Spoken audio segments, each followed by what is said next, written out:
یا اللہ یا اللہ، رحمت پہ تیری ہے آسرا، تجھ پہ بھروسہ ہے رب میرا، رحمت پہ تیری ہے آسرا۔ الحمدللہ رب العالمین والصلاة والسلام علی سید الانبیاء والمرسلین، اما بعد فاعوذ باللہ من الشیطان الرجیم، بسم اللہ الرحمن الرحیم۔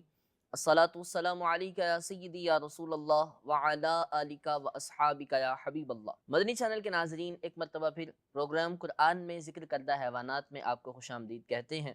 اس پروگرام میں ان جانوروں کا ذکر کیا جاتا ہے جن کو اللہ رب العالمین نے قرآن مجید میں جن کا ذکر فرمایا ہے۔ انہی میں سے آج جس جانور کا ذکر ہونے جا رہا ہے، عربی میں اسے بقرۃن کہتے ہیں، یعنی گائے۔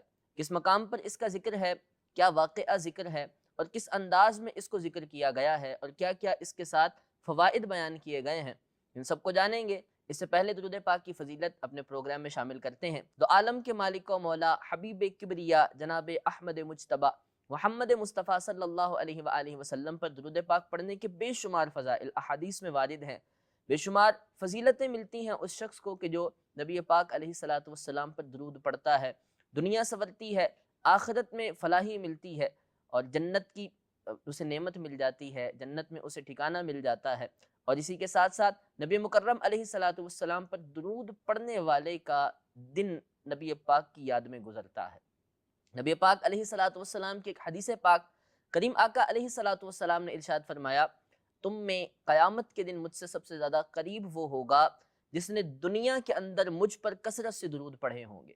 سبحان اللہ، کتنی بڑی فضیلت ہے کہ نبی پاک علیہ الصلوۃ والسلام کا قرب قیامت کے دن مل جائے، اس سے بڑی کیا سعادت ہوگی۔ یقیناً سرخرویاں اس کا مقدر ہوں گی، اللہ نے چاہا تو جنت میں اس کا ٹھکانہ ہوگا۔ بہت پیاری فضیلت ہے، حاصل کرنے کے لیے چھوٹا سا عمل ہے، درود کی کثرت کرنی ہے۔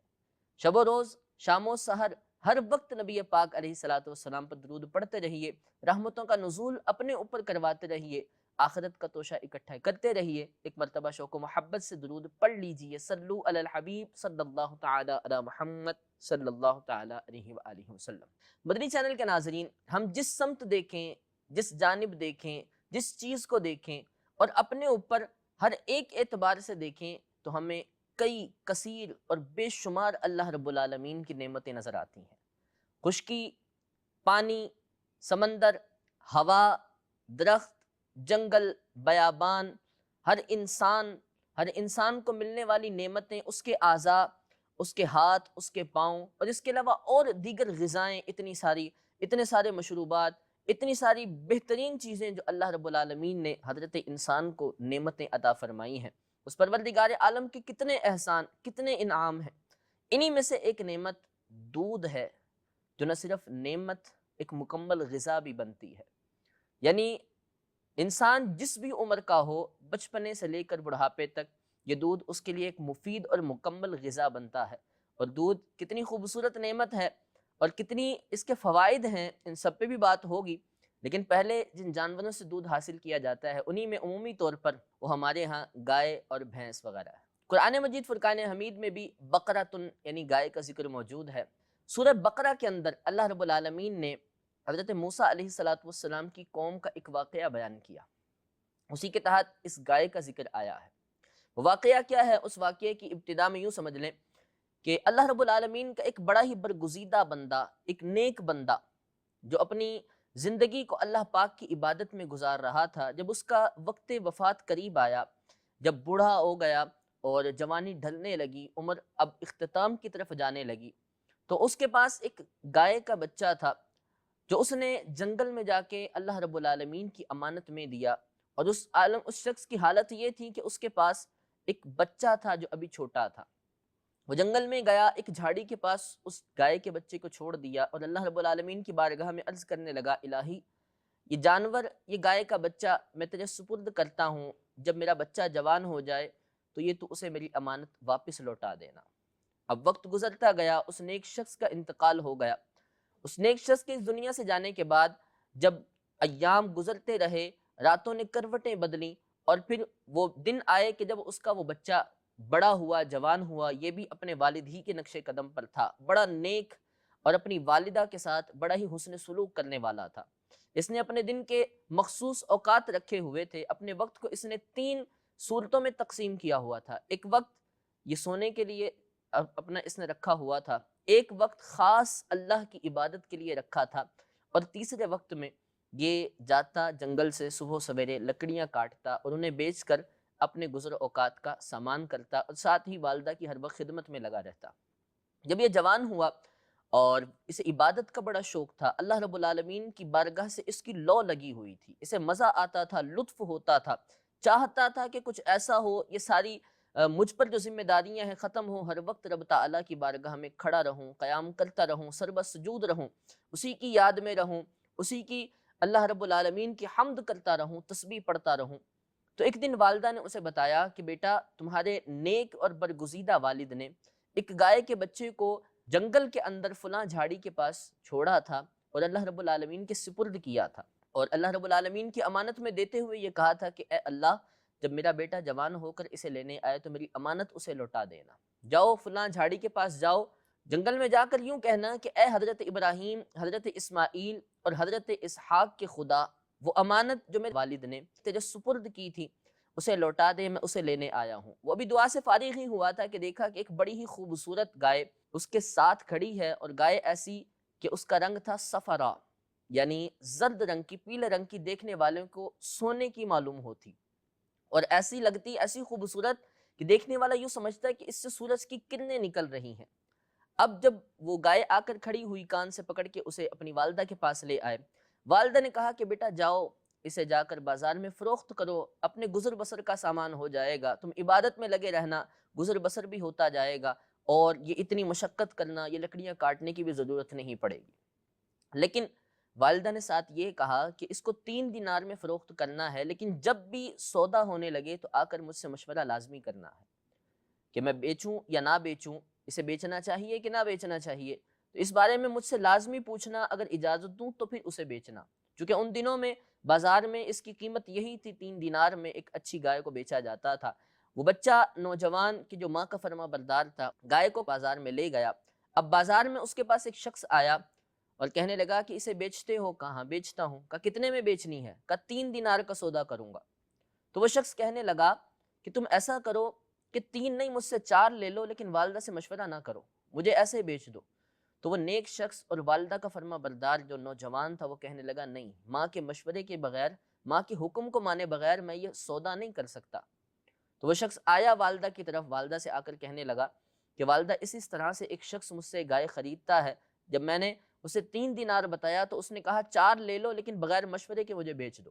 اب والدہ سمجھ چکی تھی، جب والدہ کے پاس آئے تو والدہ نے کہا بیٹا، اس بار جب وہ آئے شخص، یقیناً وہ عام بندہ نہیں ہے، اب جب وہ آئے تو اس سے پوچھ لینا کہ آپ مجھے بتائیے کہ میرے لیے کیا فائدہ مند ہے، کیا میں اسے بیچوں یا نہ بیچوں۔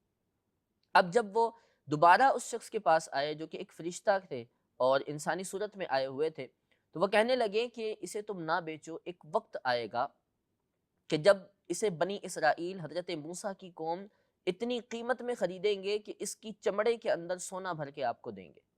تو اس شخص نے انتظار کرتے ہوئے اس گائے کو واپس لے جانے کا ارادہ کیا، واپس لے گیا۔ ابھی کچھ ہی عرصہ گزرا تھا کہ بنی اسرائیل کے اندر عامیل نامی ایک بڑا ہی مال و دولت والا شخص، اسی کے ورثاء میں سے کچھ لوگ تھے، اور انہوں نے اسے انتقال کر کے ایک بیابان میں 2 بستیوں کے درمیان پھینک دیا، اور ارادہ یہ کیا کہ وراثت سے تو ہمیں مال ملنا ہی ہے، اور اس کا چونکہ مقتول جو ہے، اس کے قاتل کا پتہ نہیں چلے گا کہ کس نے مارا ہے، تو لہٰذا ان بستیوں سے جو ہمیں دیت ملے گی، اضافی پیسہ مل جائے گا۔ تو اب اس غرض سے انہوں نے کسی کو بتایا نہیں، اور یوں کر کے مال و دولت کی حرص میں، ہوس میں ان لوگوں نے یہ غلط کام کیا۔ اب جب لوگ اکٹھے ہو کے جناب سیدنا موسیٰ علیہ نبینا و علیہ الصلوۃ والسلام کی بارگاہ میں آئے، سارا ماجرا بتانے لگے کہ یوں کر کے فلاں جو مالدار شخص تھا اسے قتل کر دیا گیا ہے، اور قاتل کا پتہ نہیں چلتا ہے۔ تو حضرت موسیٰ علیہ الصلوۃ والسلام پر وحی ہوئی کہ ان لوگوں سے کہیں کہ ایک گائے ذبح کریں، اور گائے ذبح کر کے اس کے گوشت کا ایک ٹکڑا اس مقتول کو ماریں، یہ اللہ کے حکم سے زندہ ہو جائے گا اور خود بتائے گا کہ اسے کس نے قتل کیا ہے۔ اب معاملہ آسان سا تھا، چھوٹی سی چیز تھی، ایک گائے ذبح کرنی تھی اور اس کے ایک ٹکڑے کو مارنا تھا، لیکن بنی اسرائیل نے بلا وجہ سوال کرنا شروع کیے، جس کا ذکر قرآن کے پہلے سپارے میں موجود ہے۔ سوالوں کی کثرت انسان کو بہت مرتبہ پھنسا دیتی ہے۔ تو اب کہا کہ پوچھیے وہ کیسی ہے، اس کا رنگ کیسا ہے، وہ کس عمر کی ہے، وہ کرتی کیا ہے اور کس مقام پر ملے گی۔ تو پھر جس طرح وہ سوال کرتے گئے قیودات بڑھتی گئیں، وہ ایسی ہو کہ وہ پیلی ہو، دیکھنے والوں کی آنکھوں کو سرور دیتی ہو، انہیں خوشی ملتی ہو دیکھنے سے، وہ ایسی ہو کہ جس نے نہ کبھی کھیتی باڑی کی ہو، یعنی نہ ہل چلایا ہو، نہ ہی اس سے کوئی اور کام لیا گیا ہو، وہ ایسی ہو کہ جو نہ بوڑھی ہو نہ بچی ہو، درمیانی عمر کی ہو۔ اب جب اتنی ساری ان پر شرائط لگ گئیں اور وہ اس گائے کو ڈھونڈنے لگے کہ پیلے رنگ کی بھی ہو، کبھی اس سے کوئی کام بھی نہ لیا گیا ہو، تو بالآخر گھوم پھر کر وہ اسی نوجوان نیک سیرت اور نیک صورت اللہ رب العالمین کے عبادت گزار بندے کے پاس آئے۔ یہاں انہیں وہ گائے مل چکی تھی، چونکہ انہیں تو پہلے سے معلوم تھا کہ اس گائے کی قیمت کتنی ہوگی۔ اب انہوں نے اسی بات کا ارادہ کیا اور انہوں نے کہا کہ ہم اس گائے کو اس وقت تک نہ بیچیں گے، یا آپ سے صرف اسی صورت میں اس گائے کا سودا کریں گے کہ جب آپ ہمیں اس کے چمڑے کے اندر سونا بھر کے دیں۔ یہ دنیا کی شاید سب سے قیمتی گائے تھی کہ جسے اتنی قیمت میں خریدا گیا، پھر اسی کے چمڑے کے اندر واپس سونا بھر کے دیا گیا۔ تو اب جب اس گائے کو ذبح کیا گیا تو اب اس کا ٹکڑا گوشت کا جب اس مقتول کو مارا گیا تو اس نے بتایا کہ یہی جو میرے ورثاء ہیں، انہوں نے مال کی ہوس میں، مال کی لالچ میں اپنے اس غلط کام کو کیا ہے۔ تو حضرت موسیٰ علیہ السلام نے ان پر قصاص جاری کیا اور انہیں بھی قتل کیا گیا۔ تو ایک واقعہ تفصیل سے حضرت موسیٰ علیہ السلام کی قوم بنی اسرائیل کا موجود ہے۔ اس کے علاوہ اور بھی واقعات کا قرآن میں ذکر ہے جس کا تعلق گائے سے ہوتا ہے۔ ایک تو جناب سیدنا یوسف علیہ نبینا و علیہ السلام کا واقعہ جو سورہ یوسف کے اندر تفصیل سے موجود ہے، اس کے اندر ایک خواب کا ذکر ہے۔ عزیز مصر نے، مصر کا جو بادشاہ تھا، اس نے جو خواب دیکھا تھا کہ اس نے دیکھا کہ 7 موٹی گائے جنہیں 7 پتلی گائے کھا رہی ہیں۔ اس خواب کی تعبیر کے لیے جب اس نے مختلف لوگوں کو بلایا تو کسی کی تعبیر پسند نہ آئی، بالآخر حضرت یوسف علیہ السلام نے اس کی تعبیر بتائی تھی جو کہ حق تھی، اور آپ کو اللہ پاک کی طرف سے خوابوں کی تعبیر کا علم سکھایا گیا تھا۔ حضرت یوسف علیہ نبینا و علیہ السلام نے اس خواب کی تعبیر کچھ یوں بیان فرمائی کہ تمہارے راج میں، تمہاری سلطنت کے اندر آنے والے اگلے 7 سال بہت ہی وافر اناج کے ہوں گے، یعنی کھیتیاں اچھی ہوں گی، لہلہاتے کھیت ہوں گے اور اناج ایک کثیر مقدار میں تمہیں میسر آئے گا۔ لیکن اس کے بعد جو اگلے 7 سال ہوں گے یہ قحط سالی کا دور ہوگا، اور اس کے اندر نہ کھیتی ہوگی، پانی کی قلت ہوگی، اناج ہر طرف سے مفقود ہو جائے گا۔ اب جب بادشاہ نے یہ سنا، تعبیر سنی، تو اسے واقعی یہ تعبیر سمجھ آئی، اور واقعی چونکہ یہ ایک حقیقت پر مشتمل تعبیر تھی، تو اب جناب سیدنا یوسف علیہ نبینا و علیہ السلام سے پوچھا گیا کہ اس کے لیے ہم کیا کریں؟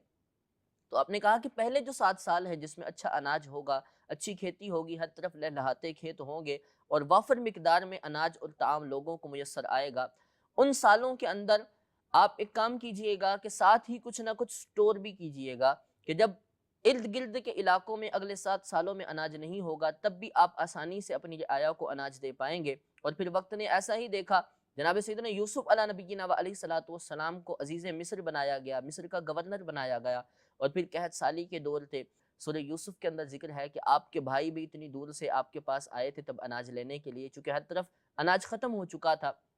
تو اس وقت بھی اس سلطنت کے اندر جو آپ نے خواب کی تعبیر بتائی تھی اس کے مطابق اناج موجود تھا، اور آپ کی جو خوبصورت حکمت تھی جس کی وجہ سے آپ کو عزیز مصر بھی بنایا گیا تھا، تو اس کا ذکر ایک قرآن میں موجود ہے۔ اس کے علاوہ ایک اور ذکر موجود ہے سونے کے بچھڑے کا۔ یہ واقعہ بھی حضرت موسیٰ علیہ السلام کی قوم ہی کا ہے۔ مختصراً یہ کہ جناب سیدنا موسیٰ علیہ نبینا و علیہ السلام جب اللہ رب العالمین سے ہم کلام ہونے کے لیے کوہ طور پر تشریف لے گئے تورات لینے کے لیے، تو اب پیچھے آپ کی قوم کا ایک شخص سامری جادوگر، اس نے کیا کیا، اس نے اپنے تمام قوم کے لوگوں سے ان کا زیور اکٹھا کیا، سونا اکٹھا کیا، اور انہیں ڈھال کر، یہ سنار تھا، جادوگر نے یہ ایک سنار تھا، اور اس نے سب سے اکٹھا کر کے اسے ایک بچھڑے کی صورت میں ڈھال دیا، ایک بچھڑا سونے کا بنایا، اور اس کے بعد اس بچھڑے کے منہ کے اندر اس نے ایک خاک کی ایک مٹھی رکھی۔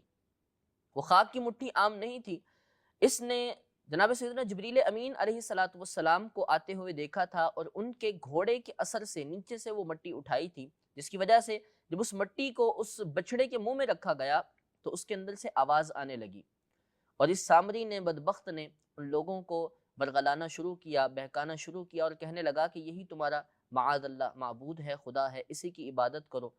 اور لوگ اس میں ملوث بھی ہو گئے، بہت سے لوگ تو بچ گئے لیکن بہت سارے اس میں ملوث ہو گئے اور وہ اس کی عبادت کرنے لگے۔ حضرت موسیٰ علیہ السلام کو جب اللہ رب العالمین نے وحی فرمائی اور بتایا تو حضرت موسیٰ بڑی تیزی سے اپنی قوم کی طرف واپس آئے اور اس بچڑے کو آپ نے خود توڑ دیا اور ان لوگوں کو بھی پھر سزائیں دی گئیں۔ ایک طویل واقعہ قرآن مجید فرقان حمید میں موجود ہے۔ اس کے علاوہ گائے کے حوالے سے گائے کے فوائد کیا ہیں اور اس سے کیا غذا ملتی ہے، ایک اور مقام پر اللہ رب العالمین نے دودھ کا ذکر فرمایا ہے۔ سبحان اللہ، مالک کریم کی قدرت ہے، وہ چاہتا ہے ایک اچھی چیز سے بری بھی نکالتا ہے، لیکن وہ چاہتا ہے تو بری چیز سے اچھی بھی نکالتا ہے، وہ چاہتا ہے تو دو بری چیزوں کے درمیان، دو گندی چیزوں کے درمیان سے ایک پاک صاف چیز بھی نکالتا ہے۔ سبحان اللہ، اسی کا ذکر قرآن میں موجود ہے۔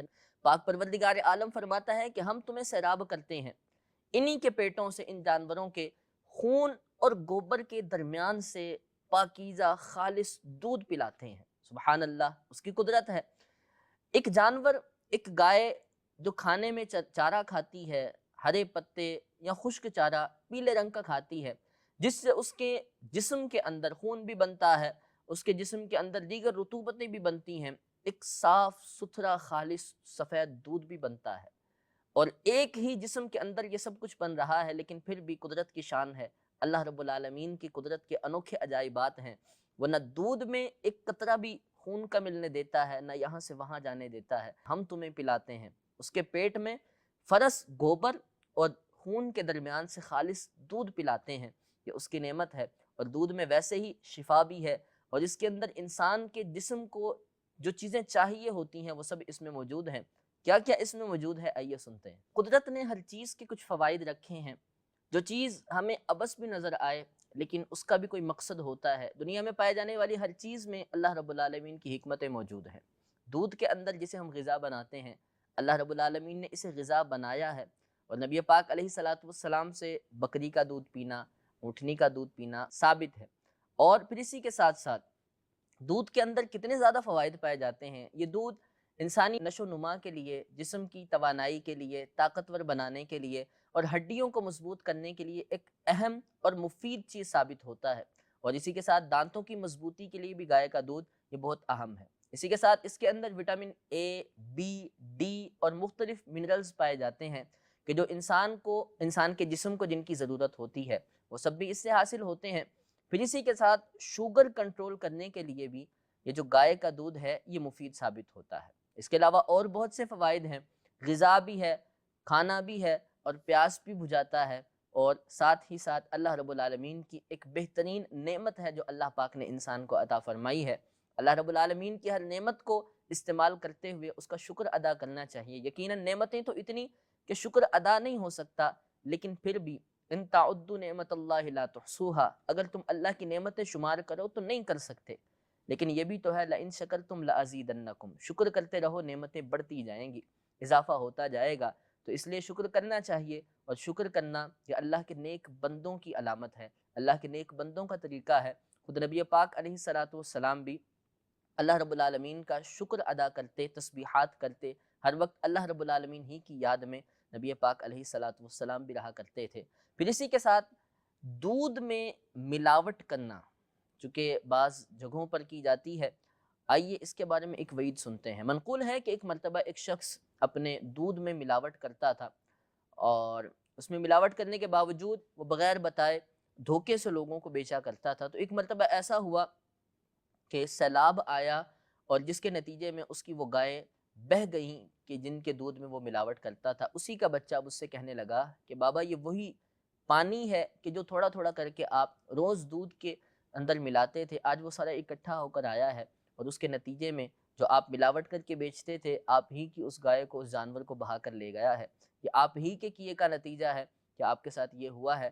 تو لہٰذا دودھ میں ملاوٹ کرنا یہ غلط ہے۔ کریم آقا علیہ الصلاۃ والسلام نے ارشاد فرمایا کہ جو دھوکہ دے وہ ہم میں سے نہیں، یہ بھی ایک دھوکے کی صورت ہے۔